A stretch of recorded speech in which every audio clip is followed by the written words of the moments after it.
El aire no alcanza para todos. Por eso, buscamos un camino alternativo. Directo a tus oídos. Directo a tu cabeza. Y lo encontramos. Radio Sónica. Radio Sónica. Estás escuchando Café con Luber, con la conducción de María José Lubertino. Toda la actualidad con una mirada diversa y feminista. Café con Luber, por Radio Sónica.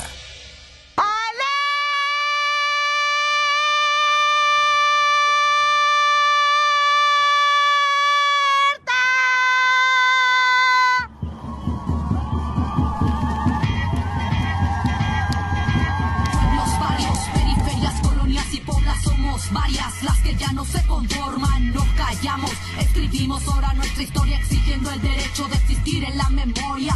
Pueblos, barrios, periferias, colonias y poblas somos varios los que ya no se conforman, nos callamos, escribimos ahora nuestra historia exigiendo el derecho de existir en la memoria. Ya mucho tiempo pasado. Hola, hola, hola. Bueno, esto es Café con Luber y hoy pasados por agua.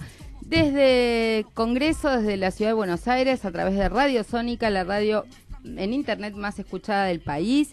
Nos estamos preparando para nuestra fiesta de fin de año. Hoy es el Día de la Soberanía Nacional, porque se conmemora la vuelta de Obligado. Y la soberanía nacional, más allá de aquellos tiempos en que una batalla en desventajosas condiciones es rememorada, la soberanía nacional hoy se construye todos los días defendiendo nuestro patrimonio, defendiendo nuestra economía nacional, defendiendo nuestra soberanía política. También hoy es el Día de la Conciencia Negra, así que mandamos un saludo muy especial a todos los afro-argentinos, a todos los afros que nos estén escuchando y bueno, siempre nuestro compromiso contra toda forma de discriminación y sobre todo para la igualdad real de todos estos grupos que a veces en esta ciudad tan dura muchas veces son especialmente excluidos y discriminados. Esta ha sido una semana bastante movida. Estuvimos en las dos audiencias públicas, la audiencia por el aumento de tarifas de gas y la audiencia por el aumento de tarifas de electricidad. Participé personalmente, pero bueno, de esto nos hablará en un ratito Claudio Boada de la Unión de Usuarios y Consumidores. También esta semana estuvimos en la marcha del orgullo LGTBI, la marcha número 26, así que tengo el honor de haber estado desde la primera marcha, ya casi me van a dar la jubilación en la marcha del orgullo LGTBI. Este año estuvo particularmente dedicada la marcha a dos temas. Por un lado, el tema de los travesticidios y el repudio a toda forma de violencia contra las personas trans, el pedido del cupo trans y fundamentalmente también hemos estado durante esta marcha pidiendo para la no discriminación de las personas LGTBI en cualquiera de sus formas, sobre todo las formas de violencia institucional. Por supuesto, estamos trabajando para una reforma de la ley antidiscriminatoria y fundamentalmente nos ocupa el tema de ver cómo algunos de los avances que hubo en materia de matrimonio igualitario, en materia de adopción de personas trans, se plasman en la praxis de las distintas instituciones sin ningún tipo de discriminación. También esta semana estuvimos en la marcha contra el abuso sexual infantil, ayer con las mamás y con muchos de los chicos y adolescentes víctimas de muchos casos de abuso y también estuvimos con los vecinos de la Comuna 12 en Villa Urquiza porque esta semana, el día 22, va a ser la audiencia pública por la cual el gobierno de la ciudad pretende vender muchas tierras en la zona de Villa Urquiza, en la zona de Mataderos, en la zona de Palermo, tierras públicas ferroviarias que los vecinos rechazan porque esos negocios inmobiliarios van a terminar en torres cuando los vecinos en realidad tienen proyectos para espacios verdes, espacios públicos y por supuesto esto genera gran perturbación. Ya hubo una primera lectura, esta audiencia pública es muy importante, hay 252 personas inscriptas que creemos que mayoritariamente todas van a hablar hablar en contra, pero bueno, si no, esto seguramente será judicializado porque obviamente no se pueden vender tierras públicas ferroviarias, que son bienes públicos del Estado, sin pasar por el Congreso de la Nación, como se está haciendo en este momento. Bueno, y en esta semana hay importantes negociaciones en el Congreso Nacional, temas que tienen que ver con la reforma impositiva, reforma laboral, reforma previsional, y fundamentalmente estamos en este momento tratando de entender un poco qué repercusiones van a tener algunas de estas propuestas que el gobierno nacional hizo, algunos de los acuerdos con los gobernadores y cómo los distintos bloques políticos se van a poner al frente de esta discusión. Para eso la tenemos con nosotros a la doctora Florencia Vecchiati para que profundice un poco en el análisis de lo que son la reforma previsional que se está proponiendo. Así que bueno, gracias Florencia por venirte desde La Plata, por acompañarnos hoy. Así que contanos un poquito tu visión sobre este tema. Bueno, primero muchas gracias por la invitación. La verdad que muy agradecida. Me parece un tema muy interesante para tratar.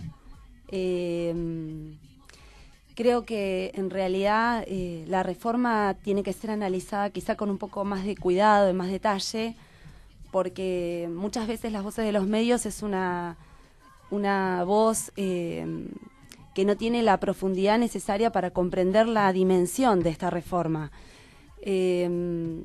Primero me gustaría aclarar que los principios fundantes de nuestro sistema previsional tienen que ver con la solidaridad, con la integralidad en los beneficios previsionales y que este rol es una garantía constitucional del Estado, con lo cual el Estado se hace garante de la prestación de estos beneficios previsionales y también con la característica de la universalidad de los beneficios, con lo cual la idea es integrar a la mayor cantidad de sujetos dentro del sistema.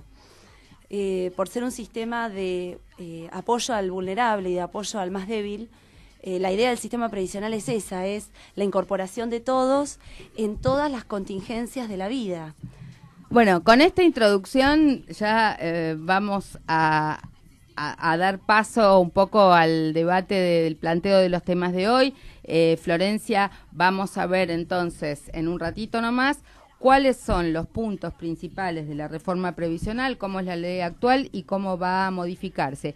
Pero como les había contado, ya lo tenemos en línea al vicepresidente de la Asociación Argentina de Heladeros Artesanales, que esta es la semana del helado artesanal, y mañana va a ser la primera noche de los helados, porque todas las heladerías artesanales del país van a regalar medio kilo de helado, o mejor dicho, a mitad de precio va a ser medio kilo de helado, y esto es, digamos, una novedad también para promover la industria en este sentido.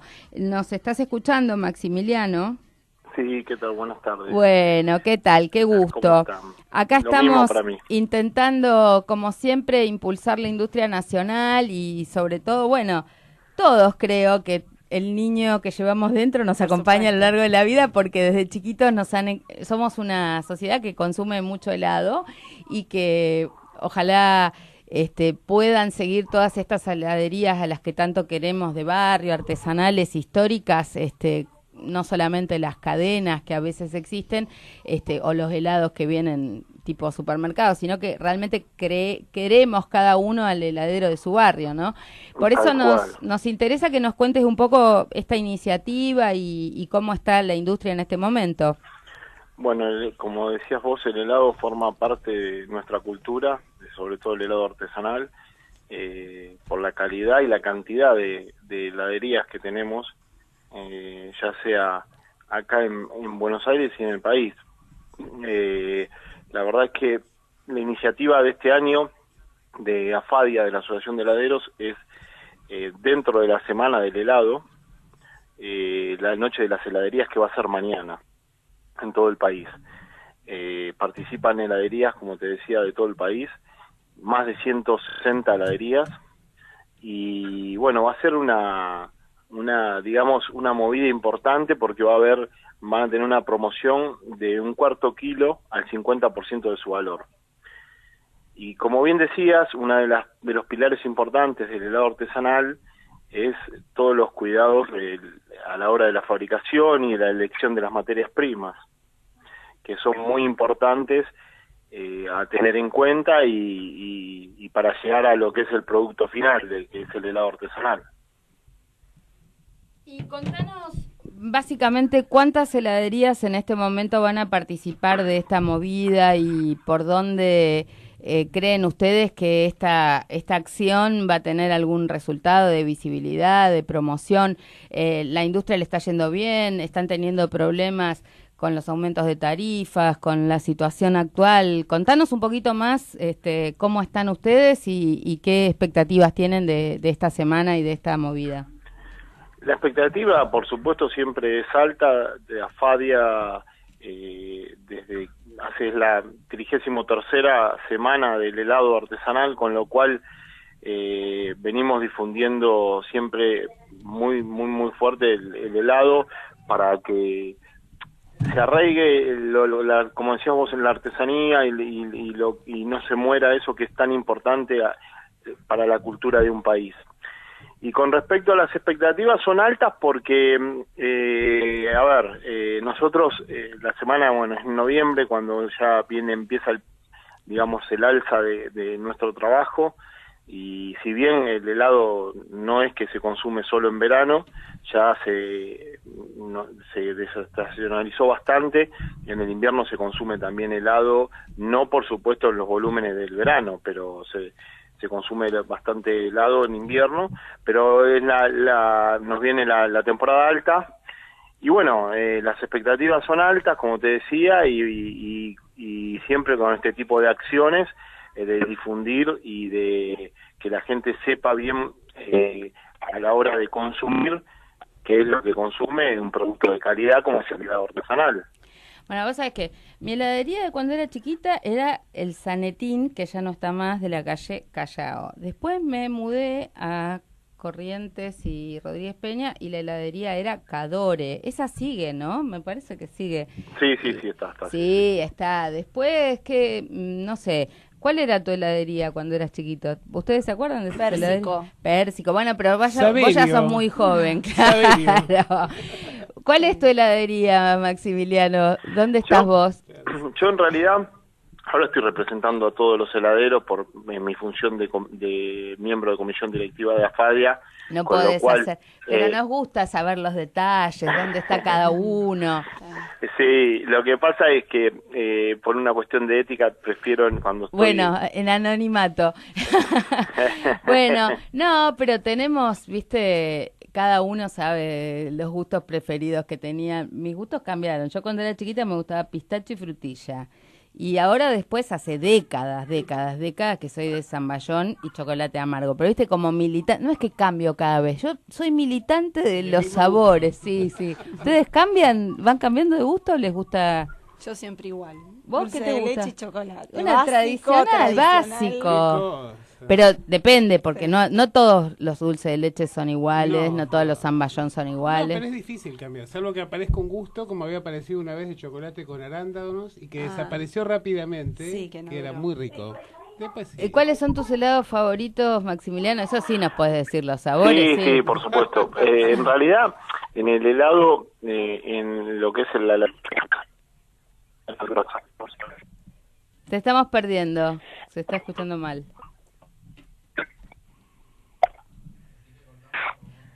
Bueno, Maximiliano, ¿nos escuchás justo cuando venía el...? Sí. Está haciendo la mezcla, parece. Parece que está cocinando. Bueno, vamos a recordar que tenemos... Toda esta semana es la semana de las heladerías artesanales, hay muchas promociones, pero mañana a la noche, desde las 19 horas, todas las heladerías artesanales del país te van a regalar a mitad de precio un cuarto de kilo. Así que, bueno, lo tenemos ahí a Maximiliano. ¿Nos decís tus sabores? Así por lo menos nos quedamos con esa idea. Tony has nombrado el pistacho. El pistacho es uno de mis preferidos. ¿Viste? Cuando éramos chiquitos. Eso. Y ahora, a ver, viene un pistacho de Italia, de Sicilia, que es el mejor pistacho. Si bien acá en San Juan tenemos un pistacho de muchísima calidad también. Ajá. Pero en Sicilia se da uno de los mejores del mundo. Sí, y así en general, ¿cuáles son los gustos que más se comen en la Argentina?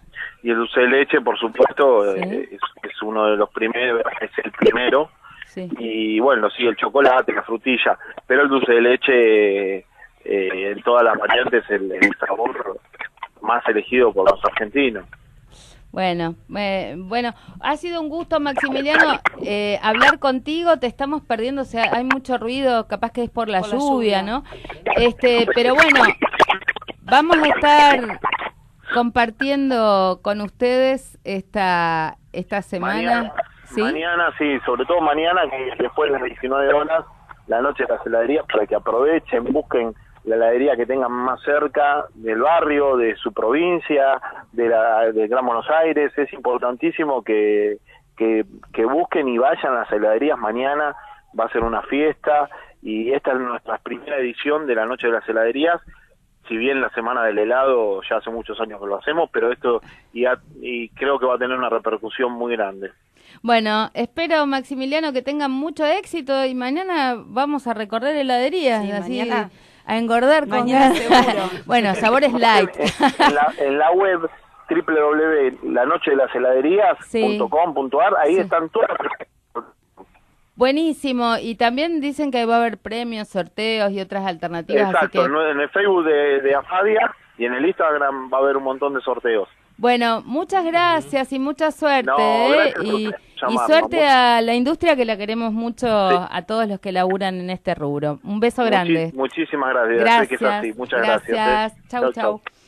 Bueno, dicho esto, que era como zambullirnos en este día feriado en un poquito de alegría y charlar algunos temas un poco más de contracté, vamos de lleno a ver en qué consiste esta reforma previsional. O sea, el grupo de jubilados y jubiladas viene siendo un grupo bastante castigado en distintos momentos, porque bueno, postergados, hay gente que tiene jubilaciones muy básicas, está bastante achatada la pirámide jubilatoria, pero sin embargo el gobierno o algunos sectores dicen que hay un grupo importante de jubilados y jubiladas como muy privilegiados.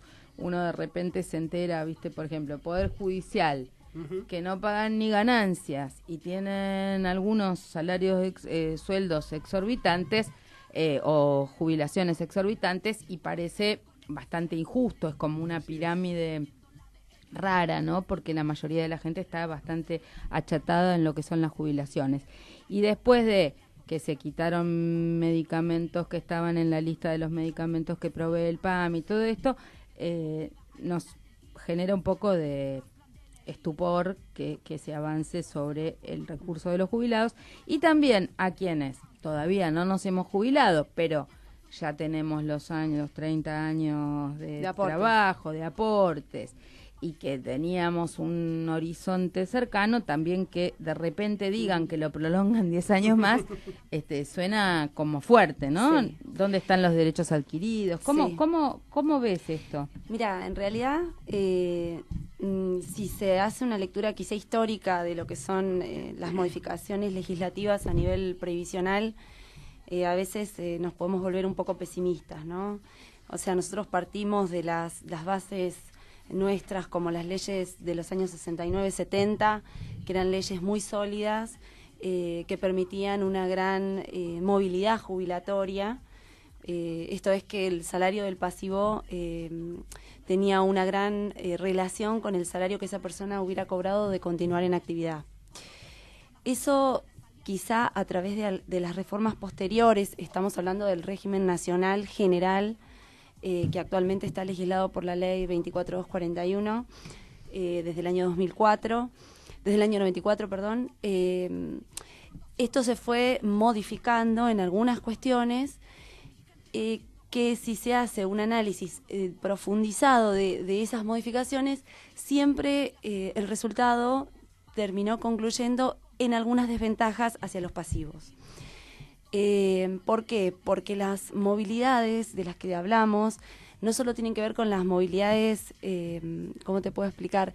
Con la movilidad de la jubilación, del haber del pasivo, del haber inicial, sino que hay que considerar la movilidad de los sueldos o de las remuneraciones que se toman para determinar el haber inicial de ese pasivo. A ver, para que nos entendamos. Para que la gente entienda qué es la movilidad. Claro, para que la persona va enganchado.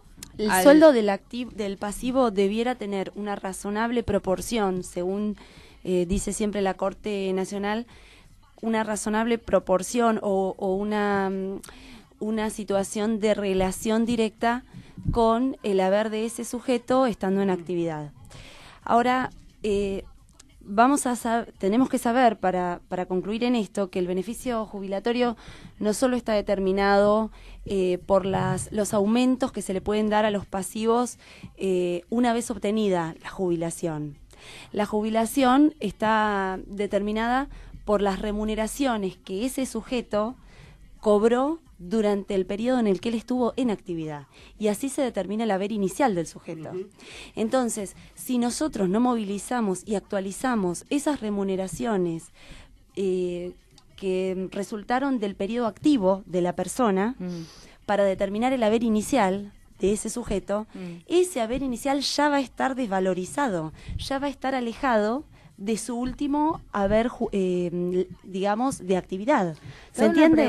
O sea, nosotros tenemos que movilizar las remuneraciones del sujeto, mirar hacia atrás y actualizarlas a la fecha del cese del sujeto para poder determinar un haber inicial jubilatorio acorde a lo que es el requisito constitucional. Te hago una pregunta. Una persona, a ver, en otras épocas, una persona iniciaba un trabajo y hacía 30 años de su vida en un banco, en un comercio, no sé qué, y se jubilaba. Sí. Entonces, bueno, aumentaba su salario. Sí. Probablemente porque se jerarquizaba su tarea o por esa era la idea de la ley anterior. Ahora, la vida de una persona, la vida laboral hoy de una persona es de un grado de movilidad importante, muchas veces no siempre ascendente. Una persona tiene trabajo, deja de tener trabajo, tuvo aportes, hay años que no tiene aportes, o va componiendo el trabajo de varios distintos aportes. Entonces, ¿cómo se considera a la fecha hoy el haber jubilatorio? ¿Cómo, digamos que si vos si tu último año no fue el mejor, se toma el mejor año de los 30 años de aportes? ¿Qué se toma? No. Hoy día los componentes, primero que la jubilación de esta ley actual está determinada por 3 componentes. Un componente que se llama PBU, un componente que se llama prestación adicional por permanencia y otro que se llama PC. La PBU es la prestación unificante del sistema. Todos los sujetos vamos a cobrar la PBU. Es la que genera el requisito de la universalidad. Pero eso es igual para todos Todos cobramos 3.300 pesos aproximadamente ¿Eso de es lo PBU. que se llama la mínima? No. Eso es como una base. No, esa es la base que cobran, desde aquellos jubilados que cobran su jubilación en el mínimo jubilatorio, que está en 7.000 y pico de pesos, hasta aquellos jubilados que cobran el tope jubilatorio, que está en 50 y pico mil pesos. Todos cobran la misma PBU, sin actualización, desde el año 2009. ¿Qué ocurre? Hasta el año 2009 nosotros teníamos una PBU constituida por lo que se llamaban módulos previsionales, AMPU y MOPRE. Eso permitía que a partir de los 30 años de aporte, el sujeto que pasaba esos 30 años de aporte, su PBU se incrementara en un 1% anual hasta un límite de 45 años de aporte, con lo cual tenía un 15% más de aumento la PBU en aquellos pasivos que superaban los 30 años de aporte. Actualmente tenemos una PBU que es fija desde el año 2009, para que todos. No fija, o sea, para todos. Aunque labures 40 años, la PBU es la misma. ¿En qué se modifica el sujeto que labura 40 años y aquel que laburó 30? Tiene diferencias en los otros componentes jubilatorios, en la PC y en la PAP, ¿no? La PC, la prestación complementaria, y la PAP, la prestación adicional por permanencia. ¿Permanencia dónde? Permanencia en el sistema, porque recuerden que nosotros tuvimos un sistema que era mixto antes, un sistema que tenía el sistema de ahorro por capitalización de aportes, que fue dejado a un lado cuando volvimos al sistema de reparto asistido, que es el actual. Entonces, aquellos que permanecieron en el sistema cobran la prestación adicional por permanencia, que es uno de los 3 componentes básicos jubilatorios. No. Todos lo cobran, porque además, yo quizá no quiera ser demasiado detallista para no por ahí generar una confusión, pero la ley divide, digamos, en una línea histórica, o sea, antes y después del 94, los aportes al sistema. Entonces, aquellos aportantes al sistema previos al 94 cobran el 1,5 de la cantidad de años que aportaron al sistema por una fórmula una fórmula resultante de un promedio remuneratorio de ese sujeto en actividad. Es todo muy técnico, si vos te fuiste, pero me preocupa que pasado todos esos datos son bastante complejos. Sí, digamos, sí, la verdad que cuando a mí es lo mismo que críptico las cuestiones de la economía. Cuando está armado de esta manera, está hecho para que nadie pueda realmente monitorear cómo se compone. Es lo mismo que cuando vamos al debate de las tarifas de Tal luz cual. y de gas, Sí. estamos ante una fórmula de alquimia total que, bueno, te encomendás al señor a ver Claro. qué te toca. Lo que Pero pasa si vos es que te fuiste del sistema, por ejemplo, saliste del sistema de reparto y volviste a ingresar, ¿vos Sí. mantenés ese...? Por supuesto, ese mantenés ingreso? esos aportes. Perfecto.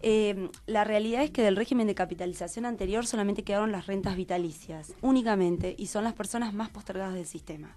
Están cobrando 500 pesos las rentas vitalicias hoy, es muy difícil actualizarlas. Bueno, Eh, supongamos. Yo por ahí les quería comentar para Sí, bajar el a cambio las que cosas viene más o fáciles. sea, a ver, ya estamos en un Ujú. sistema que según lo que describís es bastante Sí, es sumamente compleja la alambicado, determinación. complejo, que la persona se tiene que depositar en manos de algún abogado o alguna institución o el gremio te ayuda a jubilarte, porque no es que vos solito... Sí, hay gente que puede realizar el trámite jubilatorio sin ninguna ayuda, quizá. A vos ¿no? te tomaban los últimos 5 años para calcularte, ¿no? No, antes se tomaban, con las leyes originarias, era más sencilla la fórmula de cálculo. Las leyes 18.037 y 18.038, que eran del año 69-70, les decía hoy, tomaban de los 10 últimos años trabajados los 3 mejores. Era mucho más fácil ¿Y ahora cómo es? esa forma de cálculo. Ahora es como les comentaba, con los 3 componentes, el componente unificante de la PBU y después la PC y la PAP para los aportantes anteriores o posteriores al año 94, de acuerdo a la cantidad de años que hayan realizado aportes en el sistema antes y después. Claro, pero no entiendo. Nunca en se esos- considera, nunca se considera tus mejores años de aportes o se considera el total. ¿Cómo sale el monto de tu porque jubilación? actualmente los años trabajados antes o después del año 94 se multiplican por el promedio de las 10 últimas remuneraciones anteriores al cese. Ah, pero El promedio de 10 las últimas 10 remuneraciones son los últimos remuneraciones- meses No, que no. cobraste. 10 últimas remuneraciones anteriores al cese es en los meses que se realiza cobraste. un promedio de esos 10 últimos ¿Meses? años trabajados. Años. Claro, y se actualizan. Mm. Ahí tenemos otro de los problemas, cómo actualizar ¿Cómo actualizás con esos el índice periodos. inflacionario? Bueno, entonces Más con el sistema, con los problemas que hemos tenido Bueno. con cálculos de Además, hay otra cosa. Si tus La- últimos años no fueron si tus 10 últimos años no fueron los mejores, Pero No, no, el tenías promedio datos oficiales remuneratorio- durante estos últimos años. No El tenías promedio- datos oficiales para actualizar.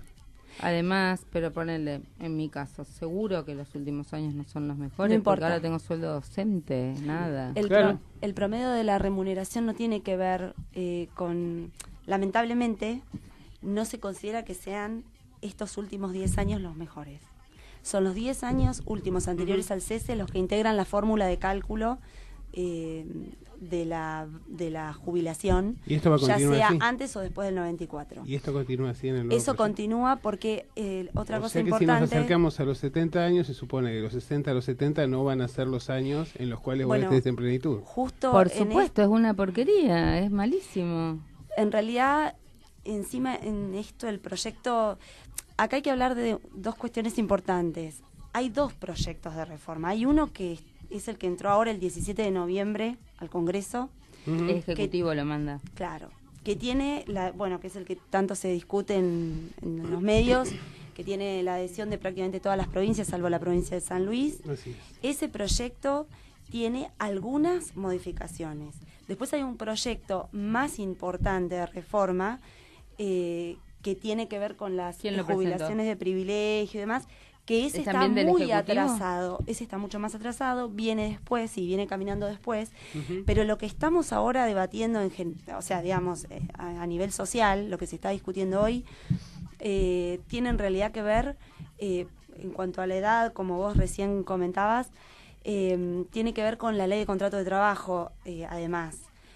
¿Por qué? Porque hoy el sujeto tiene la obligación de jubilarse a los 65 o a los 60 si es que es intimado por su empleador. Así es.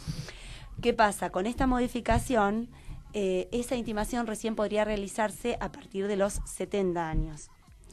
Con lo cual, desde la exposición de motivos, la idea sería que la persona pueda continuar trabajando si es que le interesa. Pensemos la realidad. La realidad es que mucha gente hoy, si se jubila, igual trata de tener otro trabajo. Que lo puede hacer con la ley nacional. Y mucha gente trabaja en negro para no perder la jubilación, porque digamos, vos no podés trabajar en blanco y tener jubilación. Pero la gente se jubila oficialmente y trata de tener algunas changas o alguna cosa. En realidad, en la ley actual nacional, la 24241, permite la actividad laboral con aportes, además de percibir el beneficio jubilatorio. O sea que yo podría jubilarme y además trabajar. Sí, lo que pasa es que tus aportes no van a tener el destino tradicional de tus aportes, sino que van a ir a una especie de seguro social, a otro lugar, no van a tu futura jubilación. Claro, no van a tener que ver con eso, sino como un fondo más de reserva, pero te hago una pregunta, pero cambia el destino de los aportes, pero no está prohibido. Y si mejorara tu sueldo posterior, ¿no modifica tu jubilación? Tendrías que hacer un trámite diferente en ese caso. Bueno, pero en síntesis, ahora lo que vos decís es que van a poder optar, que no va a ser obligatorio continuar. En realidad, digamos, hoy el beneficiario puede, cumplidos los requisitos, solicitar su jubilación, ya sea con edad de 60 la mujer o 65 el hombre. Puede hacerlo. El empleador está en condiciones de intimarlo para que lo haga. Y en ese caso, esa intimación va a cumplir las veces de un... ¿cómo les puedo decir?, de la conclusión del contrato de trabajo por una vía de las que denominamos naturales, o sea, no un despido, sino que el sujeto pasa a jubilación. Esta intimación el empleador hoy la puede hacer a los 60 años la mujer, 65 el varón, siempre y cuando tenga los 30 años de aporte, porque si no la intimación del empleador estaría mal hecha. Y el propio trabajador podría responderle a su empleador diciéndole, momentito, yo tengo la edad requerida pero no tengo los servicios, así que va a tener que esperar a que los cumpla, a que tenga también los servicios requeridos. A través de la reforma lo que se busca es que el empleador pueda realizar esta intimación recién a los 70 años de edad. En los fundamentos de la exposición de motivos indican que este motivo del gobierno pareciera ser que la edad jubilatoria se ha elevado en numerosas legislaciones y como la edad promedio de vida también. Bueno, sería una especie de... Esos son los argumentos de quien promueve la reforma, ¿no? Vamos a darle la oportunidad a la gente, si quiere hacerte preguntas, pueden llamar al 5252-2241 o al 4371-3639 o también a través de WhatsApp 1122-627728. Estamos escuchando a Florencia Becchiati, estamos hablando de la reforma jubilatoria y ella está contándonos sobre la prórroga de la edad jubilatoria. Vamos a dejar una pregunta para después de la pausa, fundamentalmente porque muchos dicen que en todas partes del mundo, en realidad, de lo que se trata es de achicar la cantidad de años de trabajo y no prolongarla, y fundamentalmente también de achicar la cantidad de horas que se trabajan, porque la idea es que hay más personas que pugnan por entrar al mercado de trabajo, por ejemplo los jóvenes, y que esto significaría que los más longevos oficiaran de tapón para la inclusión de los nuevos jóvenes al mercado de trabajo. Pero bueno, vamos a escuchar un poquito de música y volvemos enseguida con Claudio Bobada, el aumento de las tarifas, y Florencia y la reforma previsional. Gracias. I see the moon, I see the moon, I see the moon. Oh, when you're looking at the sun. Not a fool, not a fool, not a fool. No, you're not fooling anyone. Oh, but when you're gone, when you're gone, when you're gone, oh, baby, all the lights go out. Thinking of that, maybe I was wrong, I was wrong, I was wrong. Come back to me, baby, we can work this out. Oh, baby, come on, let me get to know you. Just another chance so that I can show that I won't let you down and run. No, I won't let you down and run. 'Cause I could be the one. I could be the one. I could be the one. I could be the one. I see him blue, I see him blue, I see him blue. Oh, when you see everything in red. There's nothing that I wanna do for you, do for you, do for you. Oh, 'cause you got inside my head. Oh, but when you're gone, when you're gone, when you're gone, oh, baby, all the lights go out. Thinking of that, maybe I was wrong, I was wrong, I was wrong. Come back to me, baby, we can work this out. Oh, baby, come on, let me get to know you. Just another chance so that I can show that I won't let you down and run. No, I won't let you down and run. 'Cause I could be the one. I could be the one. I could be the one, be the one, be the one, be the one, be the one, be the one, be the one. I could be the one, be the one, be the one, be the one, be the one, be the one, be the one. I could be the one, be the one, be the one, be the one, be the one, be the one, be the one. I could be the one, be the one, be the one, be the one, be the one. Will you be mine? Oh, baby, come on, let me get to know you. Just another chance so that I can show that I won't let you down and run. No, I won't let you down and run. 'Cause I could be the one. I could be the one. I could be the one. Creamos una re-evolución en Internet. Evolucionamos la manera de hacer radio. Esto está re bueno. Re bueno. Radio Sónica. Radio Sónica. La re-evolución de la radio en la web. Estás escuchando Café con Luber, con la conducción de María José Lubertino. Toda la actualidad con una mirada diversa y feminista. Café con Luber por Radio Sónica.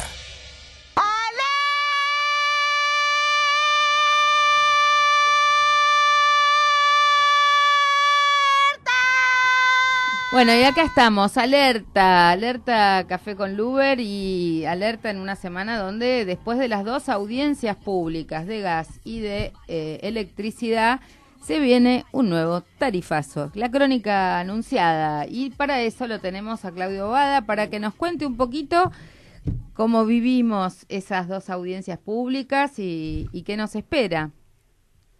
Sí, ¿qué tal? ¿Cómo te va? ¿Cómo Buenas estás, tardes. Claudio? Bien, gracias a Dios. Sí, en principio las audiencias, nosotros estuvimos inscritos, tanto vos, yo, otras asociaciones. y la verdad que tuvieron muy poco de audiencias públicas porque fueron meramente informativas, no tuvimos nosotros información previa para poder elaborar y debatir los temas. Realmente se ha reducido el alcance de la audiencia pública muchísimo. Yo creo que no cumple con los estándares mínimos que exige el fallo CEPIS de la Corte Suprema. Eso como primer punto. Irregularidades muy serias en el interior del país, por ejemplo, gente que participaba en Mendoza lo ponían en una habitación solamente con la cámara. Ellos no sabían quiénes hablaban, qué decían en la audiencia pública, y en un momento tenían que decir su parte, realmente eso sin poder contestar ni intercambiar con nadie, ¿no? Claudio, ¿de cuánto van a ser los aumentos? Y bueno, O sea, después de la audiencia ya anunciaron los aumentos. Los habían anunciado antes, pero ahora eso quedó plasmado en una resolución. No, todavía las resoluciones no fueron dictadas, pero ya dijeron que los aumentos van a ser entre el 45 y el 75% en gas en todo el país a partir de diciembre, según la categoría. Y después en electricidad tenemos que distinguir entre de norte y de sur. Ellos van a tener,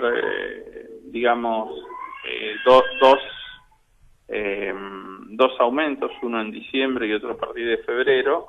Entre los dos totalizan 70%. Y por otro lado tenemos el caso de las distribuidoras de electricidad del interior del país, en el cual hasta ahora solo se estableció una parte del aumento, que es alrededor de un 38%, que es energía mayorista, y cada provincia deberá hacer, como son concesiones provinciales de electricidad, distribución, tendrá que hacer sus audiencias provinciales donde aparte fijen el aumento de distribución. O sea, el aumento es menor, pero porque solo abarca generación, y después siempre generalmente tardan 2 o 3 meses y se termina concluyendo también con aumento para distribución. Entonces, ¿podemos decir que en este año y medio, poco más de gobierno del presidente Macri, el gas llega a un aumento acumulado de 600% y la electricidad entre el 600 y el 1000%, ¿verdad? Sí, eso es el trabajo que se hizo sin contar este nuevo aumento.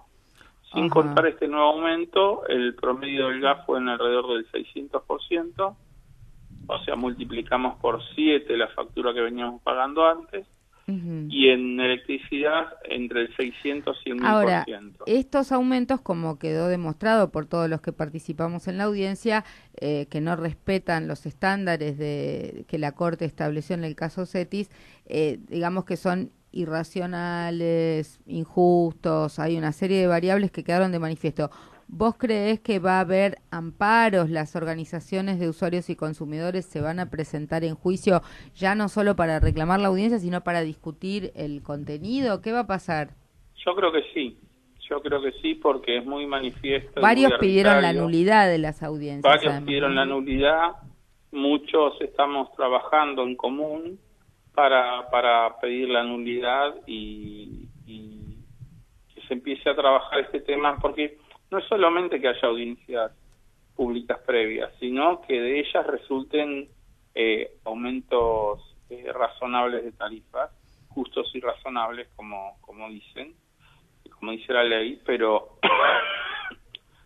para que estos aumentos sean justos y razonables hay que evaluar esto. No pueden ser aumentos que excluyan a la gente del servicio público, que no le permita gozar de otros bienes como la alimentación, como la educación, a muchos sectores de la población, la agudización del proceso de pobreza energética, donde la gente tiene que elegir entre pagar sus boletas o comer, o si no consumir mucho menos de lo que necesita. Bueno, todo eso marca la irracionalidad y la injusticia de estas tarifas fijadas, que solo tienen en cuenta los intereses de las grandes corporaciones. Bueno, Me parece Claudio, que es el nuevo debate que se viene en la justicia. Bueno, Claudio, esperamos que puedas estar con nosotros la semana que viene para ampliarnos y sobre todo ver si esas propuestas que se hicieron en la audiencia de que haya una suerte de mesa de debate paritario entre empresas, Estado y organizaciones de usuarios y de consumidores, si algo de eso se puede concretar y si los entes reguladores pudieran tener un rol un poco más activo que que parece de protección de las empresas, ¿no?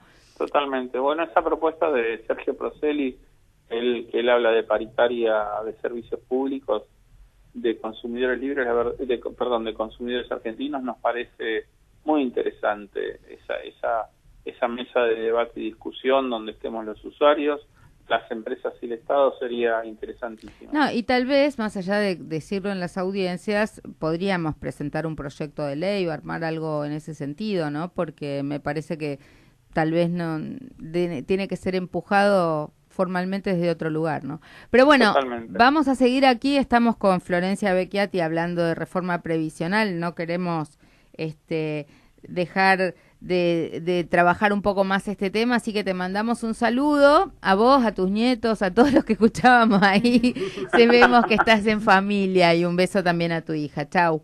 Bueno, muchas gracias. Hasta luego, chau, chau. Bueno, como dijimos recién, con Florencia Becchiati y con Alberto Lettieri, charlando un poco más sobre qué vamos a ver en este debate previsional. Claro. O sea, pareciera que es para que los números cierren, para Claro. que cierre la distribución del dinero y tapar otros agujeros con el dinero de los jubilados, ¿no? Sí. Entonces, Aparentemente hay una intención de ahorro, digamos, en vez de una Pero intención como ahorro, de distribución sí, para es que, los pasivos. bueno, pero En el realidad- ahorro es dinero de los trabajadores. No, por supuesto. O sea, en realidad el problema que vamos a tener es que las movilidades de las jubilaciones no van a ser tales. O sea, los incrementos, estos que se plantean en los meses de marzo, junio, septiembre y diciembre, posiblemente no tengan la relación o la posibilidad que les da hoy la ley a los pasivos para acercarse un poco al haber que hubieran tenido en actividad. O sea, estos pequeños incrementos trimestrales no solucionan el problema de la movilidad jubilatoria, que apenas estaba emparchado a través de la resolución de ANSES que regula los aumentos en cumplimiento con una ley del año 2009 que lo obliga al ANSES. Pero acá hay... Vos dijiste que estuviste hablando con distintos grupos Sí, sindicales. sí, ¿Qué se dice? Que los sindicatos no van a defender a los pasivos porque en definitiva es el futuro. Es una situación muy compleja, porque en realidad ella hacía referencia antes a una ley, a las reformas de los años 69 o 70. En realidad una estructura social con una economía muy distinta, Sí. donde, los índices de desocupación eran muy bajos, donde las expectativas de vida eran más Mucho cortas menores. y donde el sector informal prácticamente no existía. Hoy tenemos sociedades a nivel contemporáneo con gente con largas expectativas de vida, donde son cada más los que deben ser sostenidos por trabajadores en actividad, que son cada vez menos en relación al conjunto de la base demográfica de esa edad. Es decir, buena parte de los trabajadores en negro o aquellos que reciben planes no aportan. Los pocos que aportan son los trabajadores sindicalizados en líneas generales, y luego tenemos una enorme masa de trabajadores que están jubilados. La idea es tratar de postergar el pago de las jubilaciones, extendiendo la vida útil, digamos, del trabajador, básicamente, y luego hacer este recorte, porque efectivamente el Estado, que se está endeudando crecientemente y cada vez tiene una parcela más pequeña del tesoro dispuesta para poder afrontar los gastos o los requerimientos de la previsión social, y cada año va a ser peor, porque en la medida que el endeudamiento crezca va a hacer falta una parte más importante del PBI para pagarlo, genera que una caja más pequeña como para poder abastecer el conjunto. Lo que yo estoy hablando con los sindicatos es que ellos saben que hay cosas que van a tener que resignar necesariamente, porque efectivamente los números no dan de cualquier forma, pero tampoco van a aceptar una reforma de las características que se plantea, que es realmente una reforma salvaje y es un retorno a las condiciones previas a 1943. Claro. Entonces ahí está el debate, y luego hay otro debate que también lo estuve comentando en las provincias, y es si realmente las legislaturas van a acompañar a los gobernadores en el cierre del pacto que han hecho con el gobierno de Macri, que incluyó el tema de la previsión y la reforma previsional. Lo que pasa con esta reforma, el pasivo queda condenado en su futuro, totalmente. No tiene movilidad su jubilación. Y lo estamos viendo, un punto de PBI implica 10 pesos. pesos. Queda relegado totalmente. O sea, no, son ¿Qué figuras... quiere decir? Que no va a haber aumentos, que la gente se va a quedar con una estancada. jubilación Sí, claro, planchada. exacto. Así es. Cuando uno lee la exposición de motivos del proyecto, aparentemente estaría unido al índice de precios, a las modificaciones de la economía y demás. Pero todos sabemos que en realidad lo ideal sería unirlo a los índices que tienen que ver con la movilidad del salario del activo. De esa manera, Hay paritarias por que supuesto, se mueven. si nosotros tuviéramos índices como cuando teníamos el ISBIC, por ejemplo, Sí.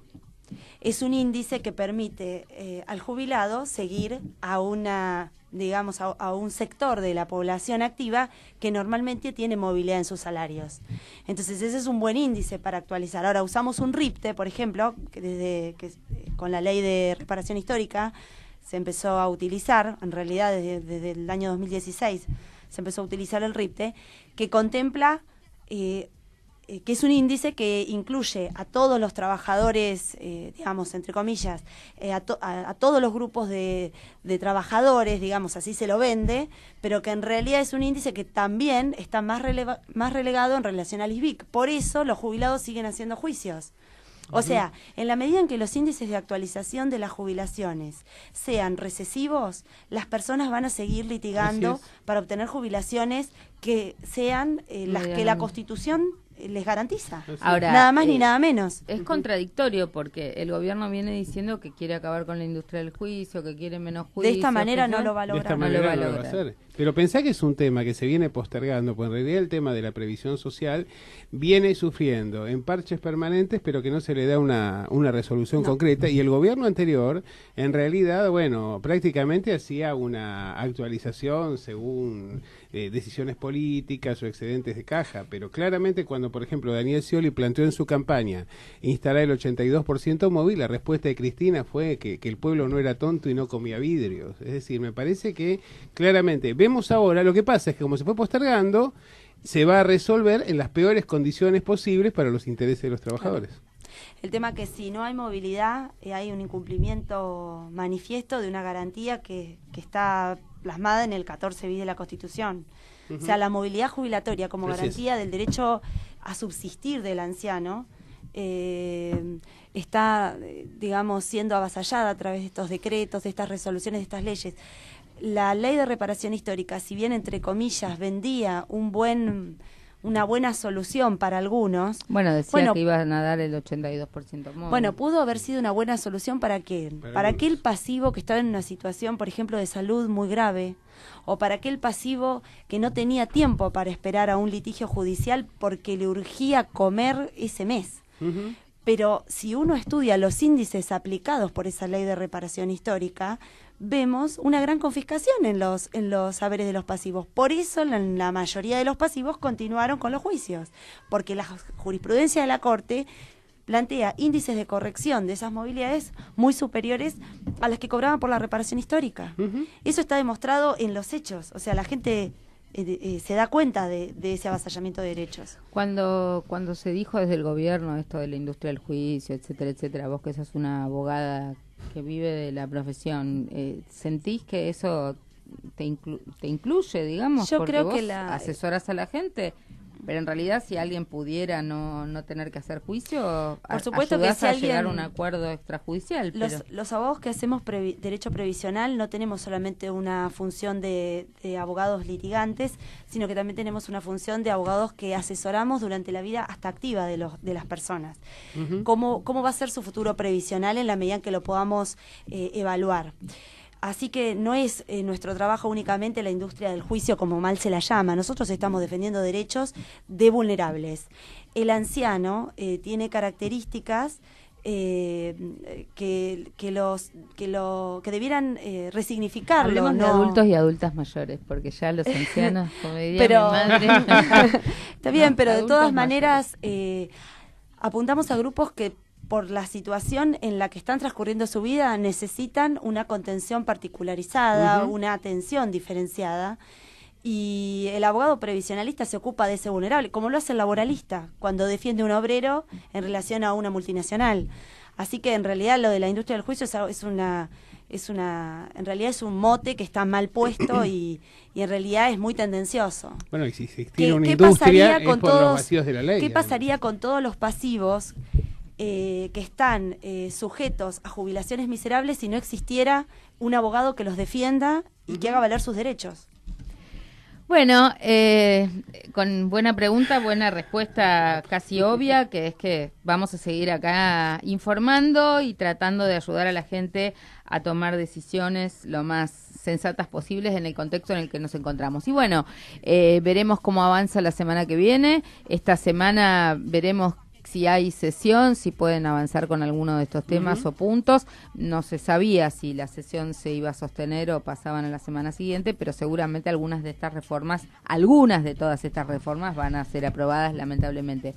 Pero bueno, nos veremos la semana que viene con más Café con Luber. Gracias Florencia, gracias a vos. gracias Alberto, gracias aquí al equipo de Radio Sónica. Y bueno, nos vemos con toda la energía. Vamos a seguir luchando por los derechos. Un beso. Chao, hasta la semana que viene. Mucho tiempo pasado con esos cuentos, negando nuestra historia y construyendo la de ellos.